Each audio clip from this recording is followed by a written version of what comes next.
The air hung heavy and thick, a humid blanket that clung to Sarah's skin even indoors. Outside, the sky was a bruised purple gray, promising a deluge that had been building for days. Sarah stood at her kitchen window, a mug of now cold coffee, clutched in her hands, her gaze fixed on the narrow, overgrown ditch that snaked along the back perimeter of her property. It wasn't picturesque, no, but it was vital. For over 2 decades, that ditch had been the unsung hero of her property, a silent guardian against the flash floods that occasionally plagued Willow Creek Estates, a neighborhood built on what was once low-lying farmland. Just last week, the ditch had been a shallow, trickling testament to years of natural erosion and her own diligent, if informal, maintenance. Now, it was a gaping scar. Not from nature, but from progress, or rather from one woman's vision of it, Karen Albright. The name tasted like grit in Sarah's mouth. Karen, the newest addition to the Willow Creek Homeowners Association Board, had arrived in a gleaming black SUV 6 months ago, bringing with her a carefully curated aesthetic vision for the entire neighborhood, and Sarah's ditch, in Karen's perfectly manicured opinion, was an abomination. "It's a hazard, Mrs. Miller," Karen had declared, her voice precise, devoid of warmth, during the HOA meeting that felt more like an interrogation. Her eyes, sharp and calculating, had swept over Sarah, taking in her worn gardening clothes and the faint scent of earth that always seemed to cling to her. A breeding ground for mosquitoes, an eyesore that detracts from property values, and, frankly, a violation of the newly updated landscaping guidelines. Sarah had tried to explain. She'd brought maps, old aerial photos, even anecdotal evidence from the elderly Mr. Henderson next door, who remembered the floods before the ditch was properly established. She'd explained how the ditch, while not deep, channeled rainwater from a higher elevation behind their street down to a larger municipal drainage system a quarter-mile away. Without it, the water would have nowhere to go but through their properties.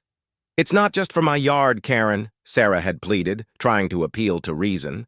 "It protects everyone on this cul-de-sac. When the big rains come, this acts as a relief valve. Without it, the water will back up. It'll be a disaster."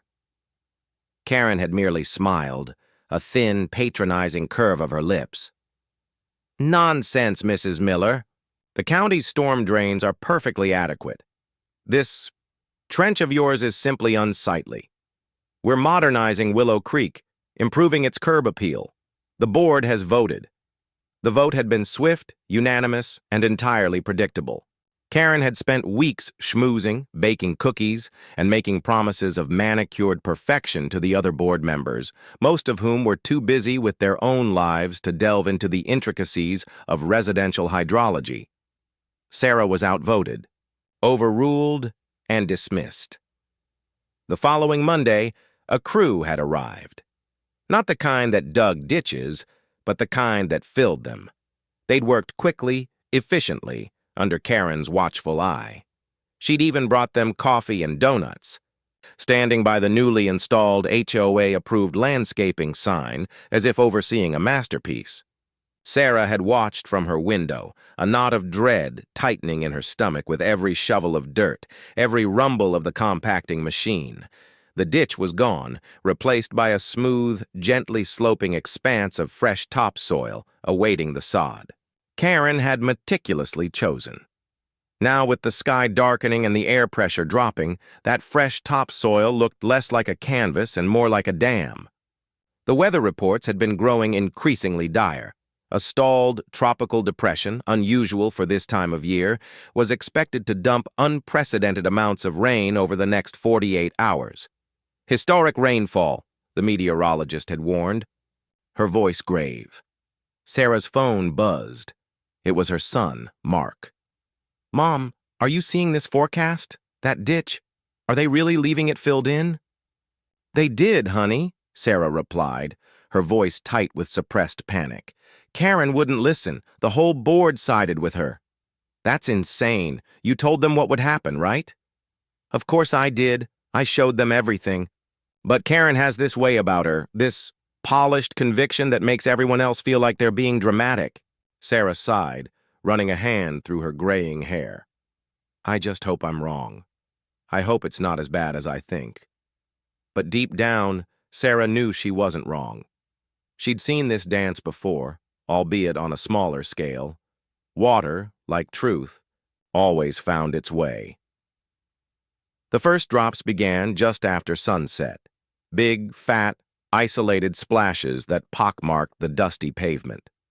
Within an hour, it was a steady drumming, escalating to a relentless downpour by midnight. Sarah lay in bed, listening. Every drop a tiny hammer blow against her peace of mind. She imagined the water sheeting across her backyard, pooling where the ditch once was, rising higher and higher. By morning, the drumming had become a roar. Sarah pulled on her rain boots and jacket, grabbing a heavy-duty flashlight. She had to see. Stepping out, the wind immediately tried to rip her umbrella from her grasp. Rain lashed sideways, stinging her face. The cul-de-sac was already a churning river, brown water swirling over the curbs. She slogged through the rising water to her backyard. What she saw made her gasp. Where the ditch had been, a vast, murky lake now stretched, swelling with alarming speed. It wasn't just her yard. The water was backed up all the way to the properties of Mr. Henderson and Mrs. Rodriguez. The freshly laid sod that Karen had been so proud of was completely submerged, its green tips barely visible beneath the brown current. The new fence Karen had insisted on installing between her property and Sarah's was already bowing under the pressure, the bottom panels beginning to warp. Sarah noticed a distinct shift in the color of the water. It wasn't just rain. It was thick with sediment, carrying debris from the higher ground. The land behind them, recently cleared for a new development, was losing its grip. Sarah's gaze drifted towards Karen's house, a grand, freshly painted colonial at the head of the cul-de-sac. Karen had an immaculate, sweeping lawn, sloping gently down towards where Sarah's ditch used to start. Now that gentle slope was becoming a slippery, muddy ramp for the surging water. Suddenly, a frantic scream cut through the storm. Sarah spun around. It was Mrs. Rodriguez, standing on her porch, pointing with a trembling hand towards her pristine flower beds. The muddy torrent, unable to flow through the blocked ditch, had breached her low garden wall and was now carving ugly, deep rivulets through her prize-winning roses. "My hydrangeas," Mrs. Rodriguez wailed, tears mingling with the rain on her face. Sarah ran, or rather sloshed, over to her neighbor. "It's the ditch, Maria! It's backed up everywhere!" Before Maria could respond, a low, guttural rumble echoed through the air. The sound wasn't thunder. It was deeper, more ominous, like the earth itself groaning.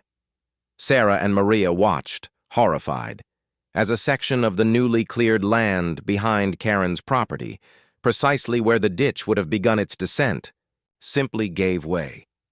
A tidal wave of thick, viscous mud unleashed by the relentless rain saturating the unstable soil surged forward. It didn't just spill. It rolled down Karen's manicured lawn, a silent, unstoppable brown beast. It swept past the delicate gazebo Karen had just installed, ripping it from its foundations and carrying it like a toy boat. It consumed the brand-new, oversized bird bath, burying it instantly. The mud, moving with a terrifying liquid grace, didn't stop at Karen's lawn. It continued its relentless march, a slow-motion avalanche of earth and water. It slammed into the base of Karen's house, coating the pristine white siding in a thick, dark brown goo. It flowed around the elegant foundation, swirling menacingly, towards the large, arched windows of her living room. Then, with a sickening squelch and a faint, protesting groan of timber, the mud began to climb. It didn't just pool. It rose, inches turning into feet, engulfing Karen's meticulously planned azaleas, covering her wrought-iron patio furniture, and finally reaching the gleaming brass plaque proudly announcing Willow Creek HOA office, bolted to the front of Karen's house. The plaque, along with a significant portion of the HOA's physical presence, was rapidly disappearing beneath the advancing, unstoppable tide of earth. Karen's HOA-approved landscaping sign, the one she'd overseen with such smug satisfaction, lay prostrate, half-buried, its carefully printed letters smeared with the very mud it had unknowingly invited.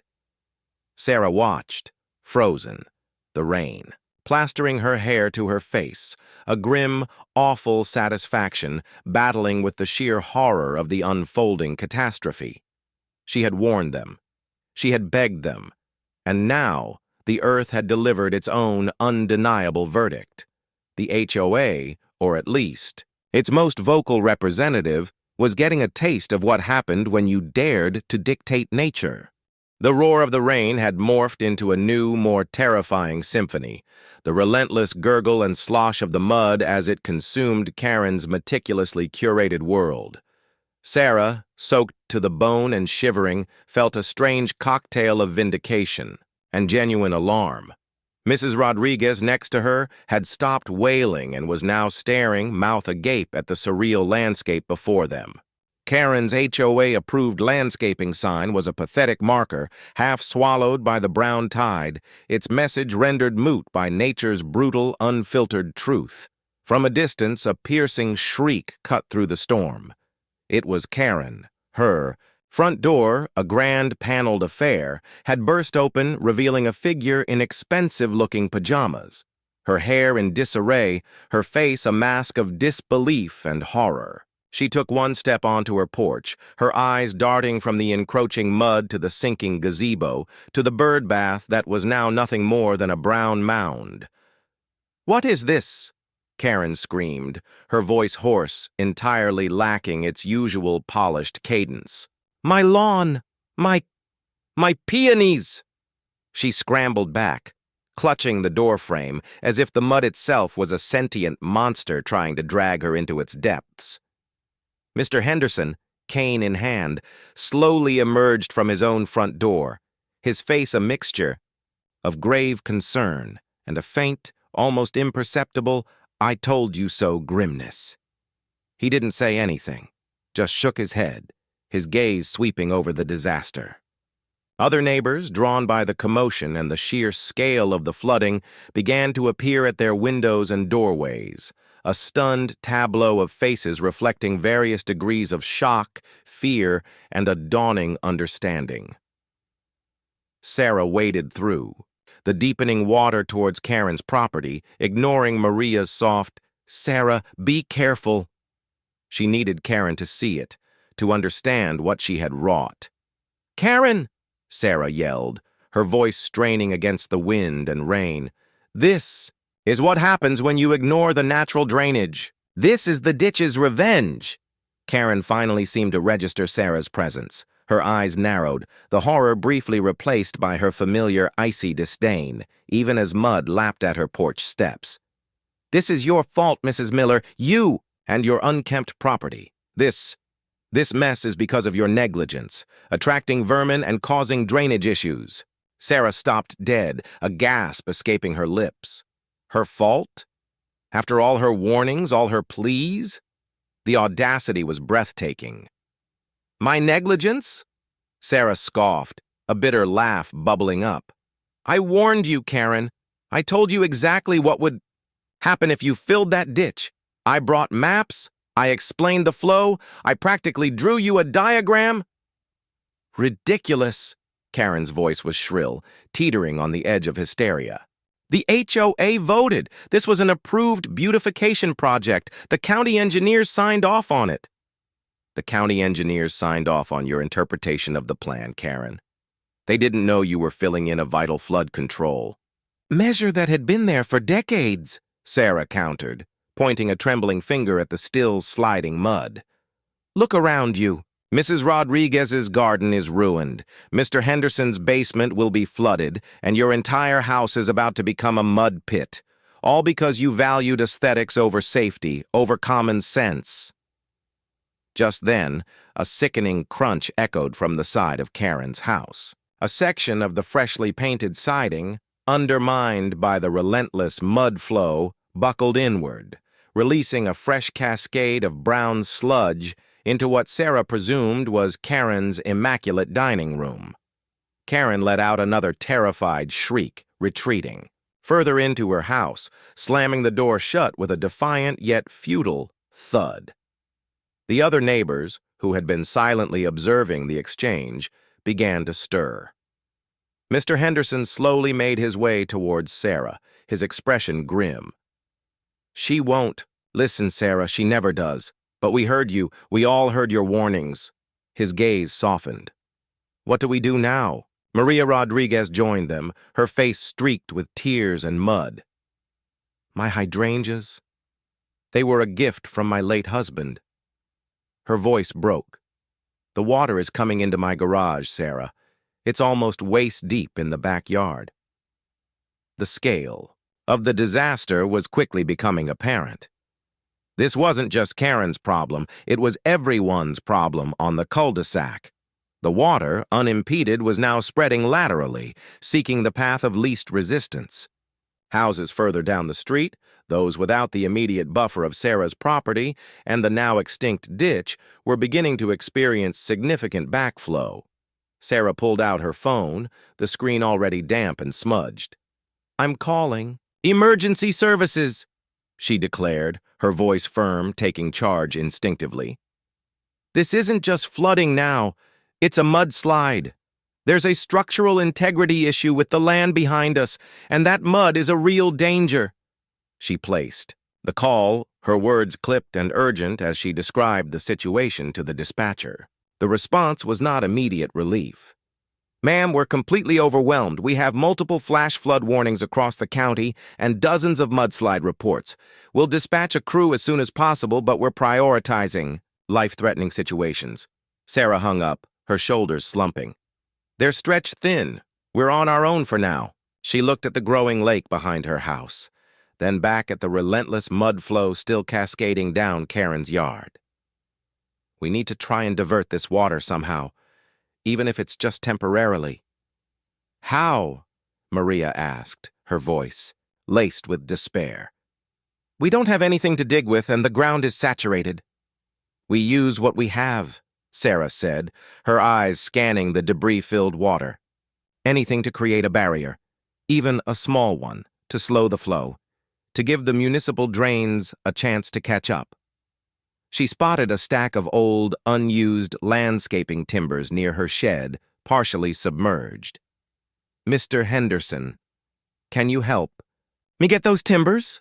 Maria, do you have any old tarps? Anything that can hold back water?" The small group, united by a common enemy, sprang into action. Mr. Henderson, despite his age, moved with surprising determination, pulling at the heavy timbers. Maria, wiping her tears, rushed to her garage. Sarah began wading towards the source of the mud flow, trying to assess the best point to create a temporary dam. Hours blurred into a grueling, rain-soaked nightmare. They hauled timbers, wrestled with waterlogged tarps, and even used old bags of potting soil to create makeshift barricades. It was a futile effort against the sheer volume of water and mud, but it was an effort nonetheless, a desperate attempt to mitigate the disaster. The mud continued its relentless creep, seeping into garages, washing away gardens, and turning carefully manicured lawns into brown swamps.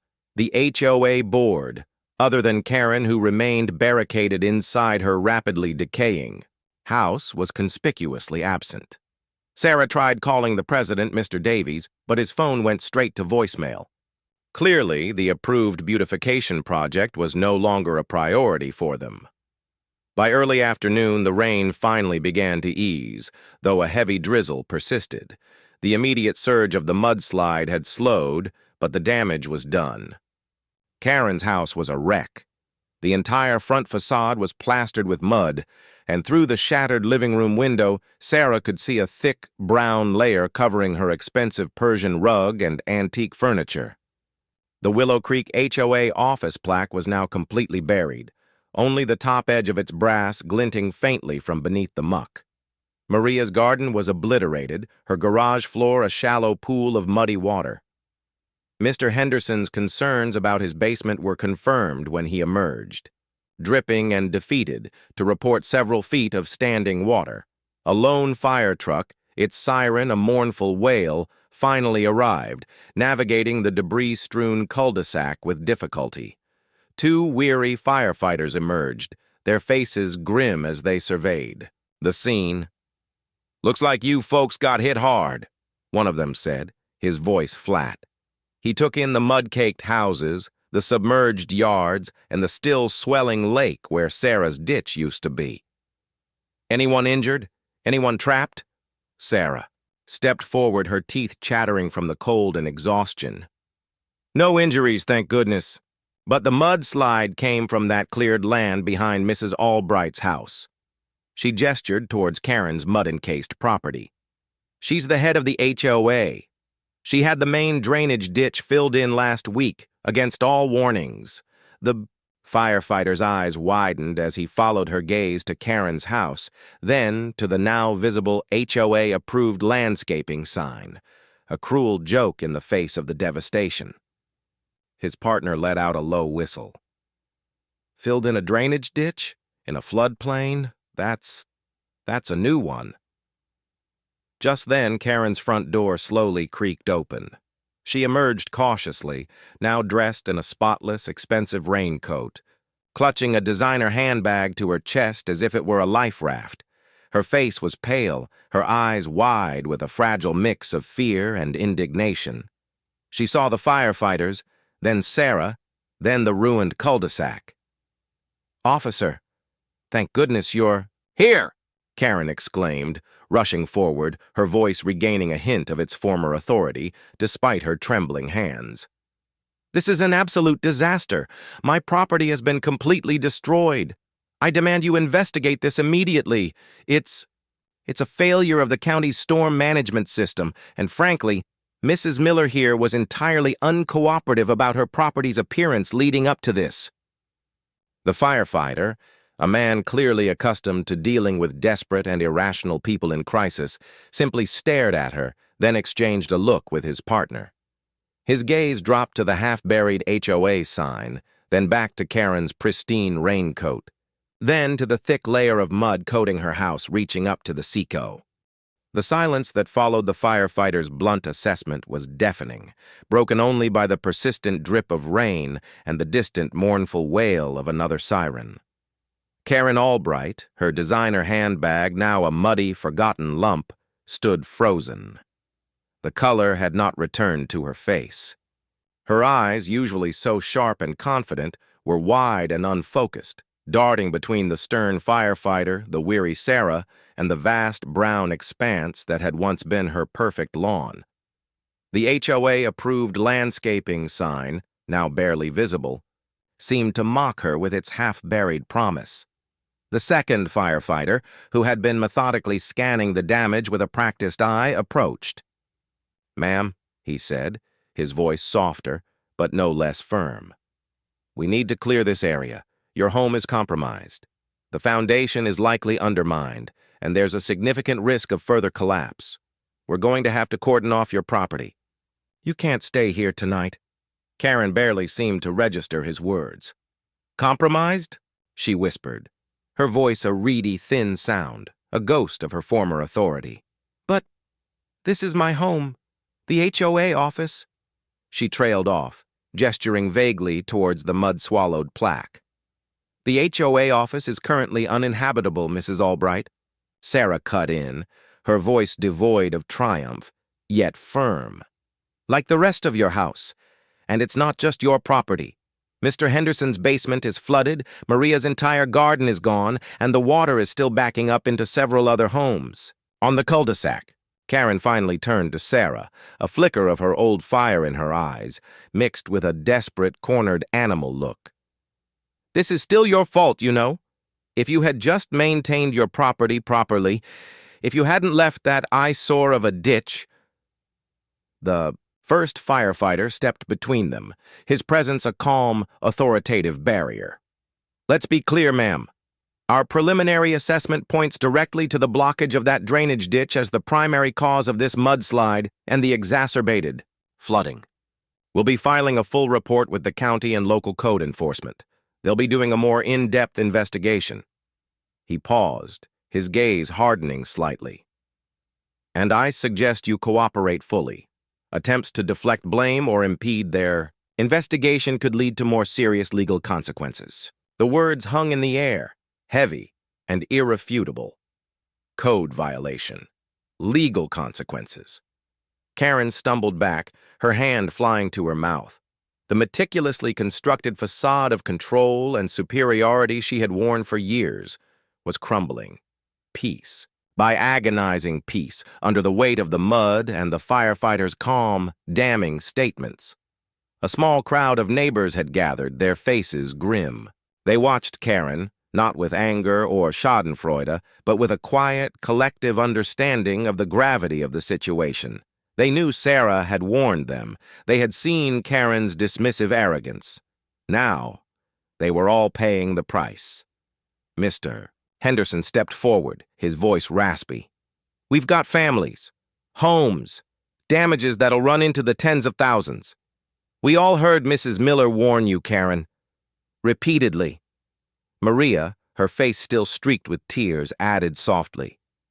My husband's hydrangeas, Karen, they can't be replaced. The collective weight of their accusations, delivered not with shouts, but with quiet, heartfelt pain, seemed to strike Karen more powerfully than any angry outburst. She looked at their faces, tired, worried, and deeply disappointed. This wasn't just a random act of nature. It was a direct consequence of her actions, her decisions, her unyielding desire for a perfect, sterile aesthetic. I don't understand, Karen stammered, her voice cracking. The HOA, the board approved it. Mr. Davies, he assured me everything was in order. Mr. Davies isn't here, is he, Karen? Sarah said, her voice softer now, tinged with a weariness that belied the justice of the moment. No one from the HOA board is, just us, cleaning up your mess. The firefighters, having assessed the immediate danger, began to string up yellow caution tape around Karen's property. One of them approached her again, a sympathetic but firm expression on his face. Ma'am, we need to ask you to gather any essential items and leave the premises. We can arrange for temporary shelter, or you can contact family or friends. Karen stared at her mud-encased home, the symbol of her status, her power within the community. It was ruined, irreparably. And the carefully constructed illusion of her perfect life, the one she'd guarded so fiercely, was now exposed, literally and figuratively, for all to see. A county official, a stern woman in a soaked uniform, arrived shortly after, her clipboard protected under her arm. She spoke quietly with the firefighters, her eyes frequently flicking towards Karen, then to the spot where Sarah's ditch had been. She then approached Sarah. Mrs. Miller? I understand you're the homeowner who consistently raised concerns about the drainage ditch? The official asked, her voice professional. Yes, ma'am, Sarah confirmed, her spine straightening despite her exhaustion. I provided historical data, talked about the flow, explained the purpose. They wouldn't listen. The official nodded, her expression unreadable. We'll be needing a full statement from you, Mrs. Miller, and from all affected homeowners. This is a serious situation. Significant property damage, potential environmental impact from the mudslide. And if, as it appears, a designated drainage system was intentionally obstructed without proper engineering and permits. She let the sentence hang, the implications clear. Karen, overhearing the conversation, flinched as if struck. Her eyes darted to the official, then to Sarah. The power dynamic had shifted irrevocably. The woman who had once dismissed her with a condescending smile was now being sought out as a key witness, her ignored warnings now forming the bedrock of a burgeoning investigation. As the official began to take statements from the other residents, Karen was left standing alone on her mud-splattered porch, the caution tape a bright garish line across her destroyed lawn. Her neighbors, the ones she had so readily dismissed, were huddled together, their voices low, their faces turned away from her. The prestige of being the HOA president, the woman who had brought beautification to Willow Creek, was gone, replaced by the crushing weight of responsibility and the very real prospect of being held accountable. She looked at Sarah, who was, now calmly speaking to the official, pointing towards the source of the mudslide with a steady hand. Sarah, who had been dismissed, ridiculed, and called unkempt, was now the only one who seemed to possess any shred of dignity or truth in this entire muddy catastrophe. Karen felt a cold, hard knot of fear solidify in her stomach. This wasn't just about a ruined lawn anymore. This was about everything: her reputation, her finances, her place in this community. All of it was buried, just like her HOA plaque, under the very mud she had so unwittingly invited.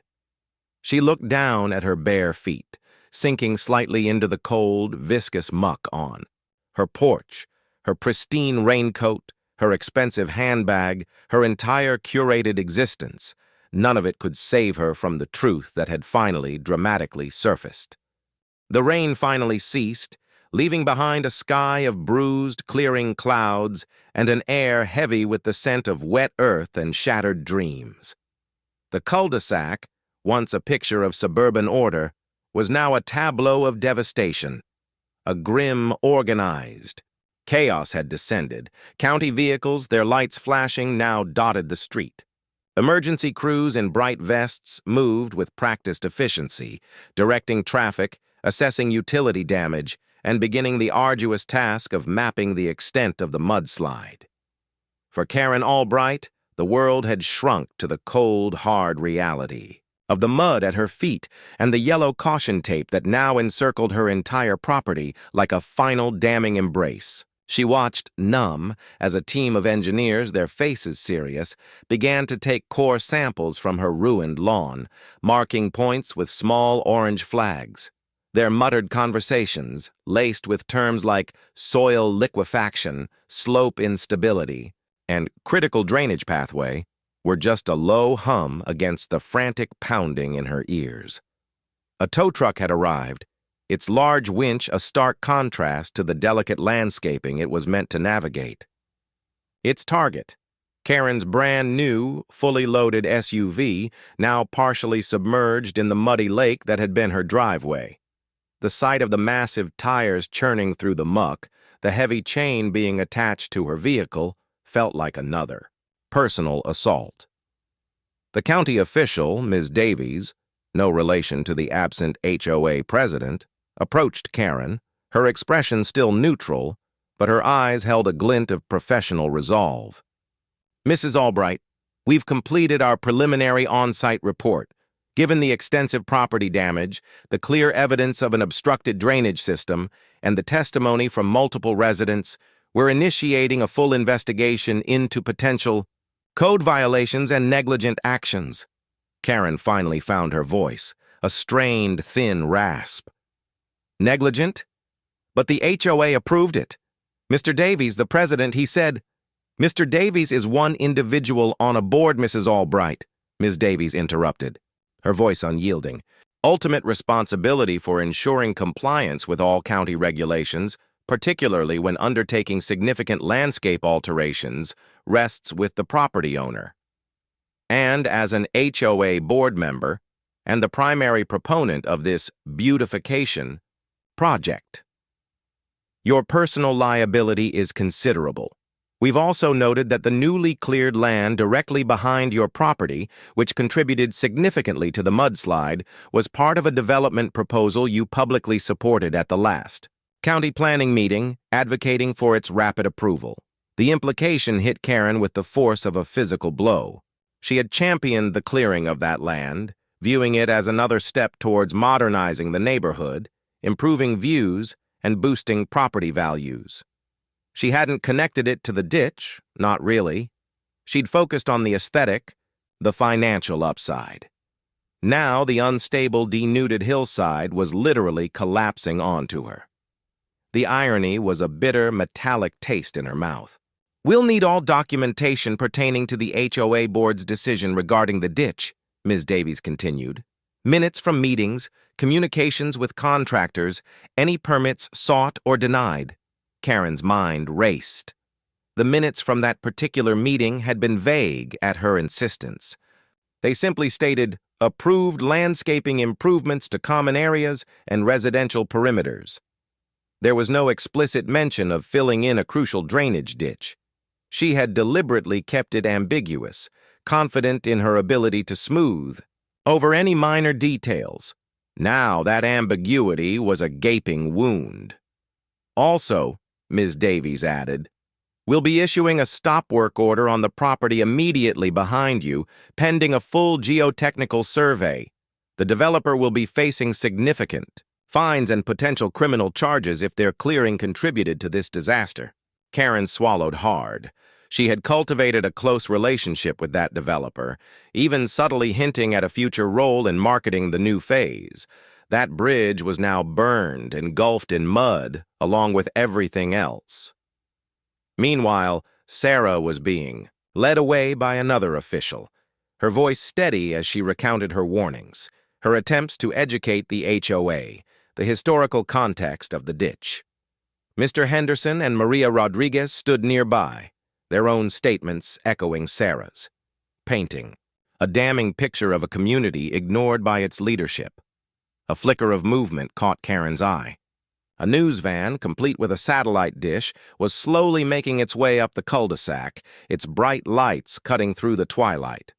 A reporter, microphone in hand, emerged, her camera crew fanning out, their lenses already focused on the most dramatic images, the caution tape, the mud-caked houses, and especially Karen's ruined property.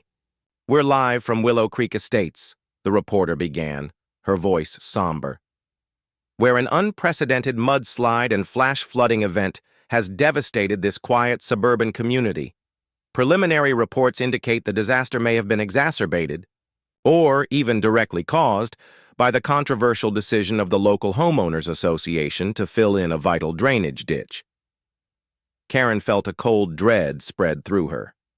The national news, her face, her name, her hubris, all about to be broadcast to a horrified public. Her carefully constructed image, the one she'd nurtured with such meticulous care, was not just ruined within her small community, but was about to be obliterated on a much larger stage. As the camera zoomed in on the mangled HOA sign, now completely obscured by mud except for the letters HOA approve, the reporter turned to Ms. Davies for an official statement.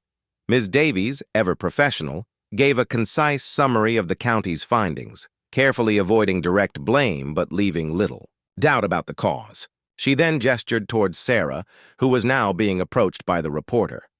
And here, we have Mrs. Sarah Miller, a longtime resident who reportedly warned the HOA of these very dangers, the reporter announced, thrusting the microphone towards Sarah. Sarah, though tired, looked directly into the camera. Her voice, though a little shaky, was clear and resonated with genuine concern. I tried to tell them. I showed them the history, the data. This ditch wasn't an eyesore, it was a lifeline. But the HOA, specifically Karen Albright, prioritized a certain aesthetic over the safety and well-being of the entire community. She gestured to her own yard where the water still churned. Now look at what's happened. Homes are ruined. Lives are in upheaval, all because common sense was ignored for the sake of appearances. The camera panned back to Karen, who had retreated further onto her muddy porch, trying to shrink into the shadows of her destroyed home. Her perfectly coiffed hair, once her pride, was now a damp mess. Her expensive raincoat was splattered with mud. She looked utterly lost, a stark contrast to the composed, if weary, Sarah. The reporter, sensing the dramatic tension, turned back to the camera. A cautionary tale indeed from Willow Creek Estates. It appears that the price of ignoring local expertise and environmental realities for the sake of beautification can be devastatingly high. Karen stumbled back into her house, pulling the door shut, as if she could close out the harsh glare of the news lights, the condemning words of her neighbors, and the terrifying prospect of her future. The silence inside was thick, broken only by the slosh of mud against the walls and the drip of water from her leaking ceiling. Her phone, which she'd rescued from the kitchen counter, began to ring. It was Mr. Davies, the HOA president, his name flashing accusingly on the screen. She stared at it, her finger trembling, unable to answer. She knew what he would say. She knew the blame would fall squarely on her. The weight of it all, the sheer unimaginable scale of the disaster she had personally orchestrated, pressed down on her. Her perfect life, her perfect home, her perfect reputation, all buried under a mountain of mud and the cold, hard glare of public scrutiny. The twist, the karmic shock she had so arrogantly brought upon herself was no longer a distant threat but a terrifying, inescapable reality. The next morning dawned with a deceptive, almost serene clarity. The rain was gone, replaced by a brilliant, unforgiving sun that seemed to highlight every muddy detail of the devastation. The cul-de-sac, however, was far from quiet. The drone of industrial pumps echoed through the air as crews worked to clear the standing water from homes. Geotechnical engineers in hard hats carefully traversed Karen's property, their conversations hushed and grim, their findings being meticulously logged. Sarah, still weary but fueled by a quiet determination, was outside with Mark, assessing the damage to her own property. The water had receded significantly, but her backyard was a mucky mess, and the stench of damp earth and rotting debris hung heavy. Her modest vegetable garden, usually a source of pride, was now a flattened, brown wasteland. "This is going to take months to clean up, Mom," Mark said, shaking his head as he tried to pry a sodden lawn chair from a mound of mud. "And the insurance? You think they'll cover this?" "That's the million-dollar question, isn't it?" Sarah sighed, gazing at Karen's house, which was now partially covered in a massive blue tarp. The HOA plaque was still buried, a morbid monument to misguided hubris. "It wasn't an act of God, Mark. It was an act of Karen, and that changes everything."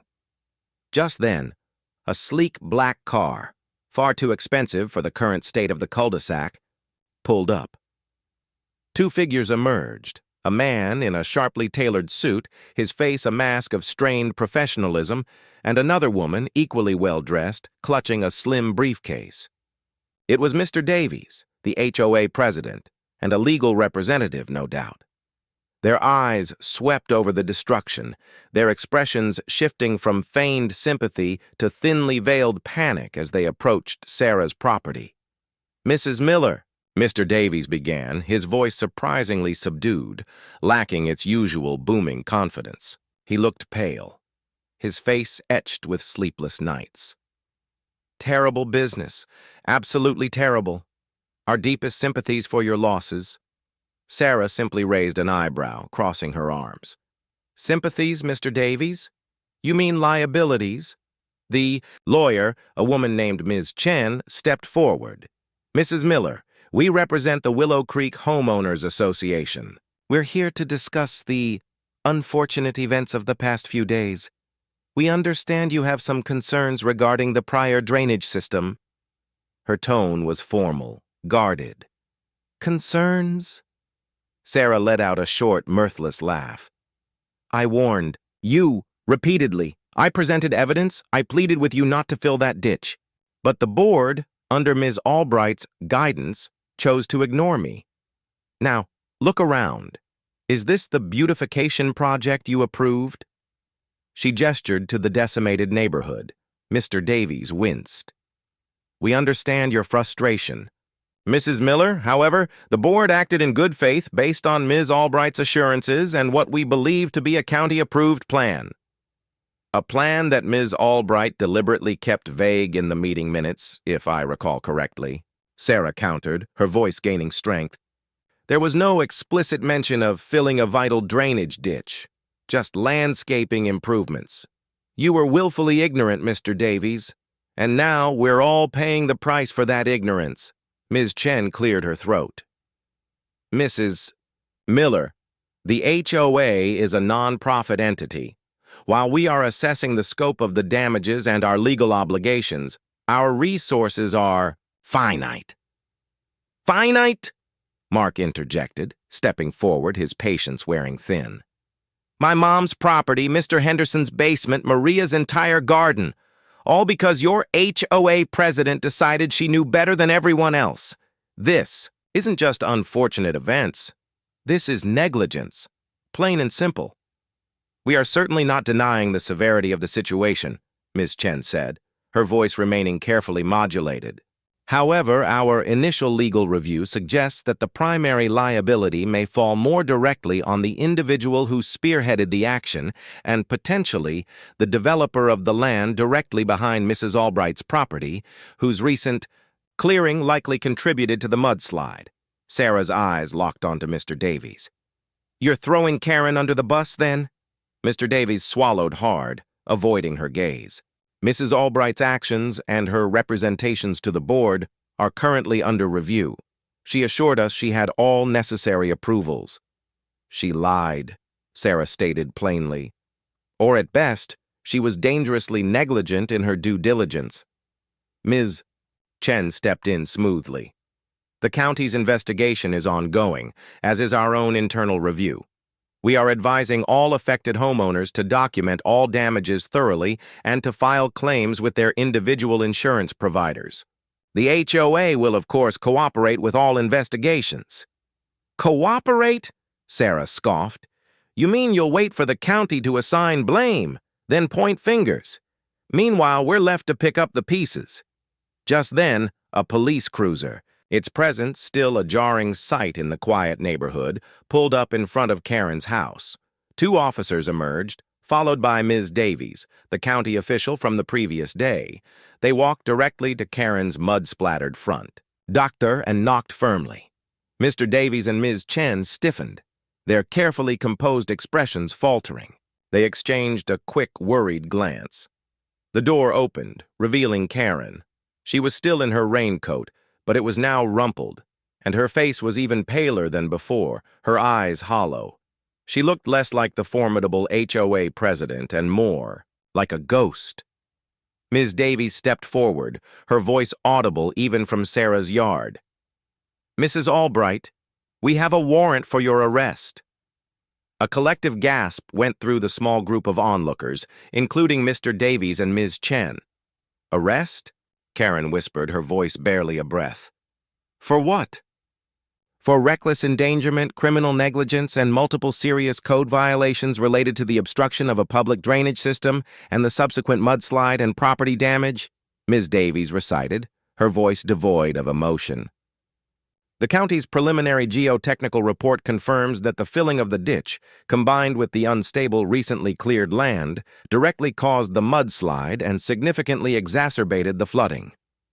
Karen's eyes darted frantically, first to the police officers, then to the gaping maw of her mud-filled living room, then finally to the faces of her neighbors, Sarah, Mark, Mr. Henderson, Maria, all watching in stunned silence. There was no defiance left in her. No arrogance, only profound, shaking terror. The officers stepped forward, one of them gently taking her arm. Mrs. Albright, you have the right to remain silent. As the officer's words hung in the air, echoing, across the ravaged cul-de-sac, Karen's knees buckled. She didn't fall, but she swayed precariously, her gaze still fixed on Sarah. It wasn't hatred in her eyes anymore, but a dawning, horrifying understanding. The justice she had so blithely ignored, the common sense she had disdained, had finally come for her, not as a trickle, but as a destructive, undeniable flood.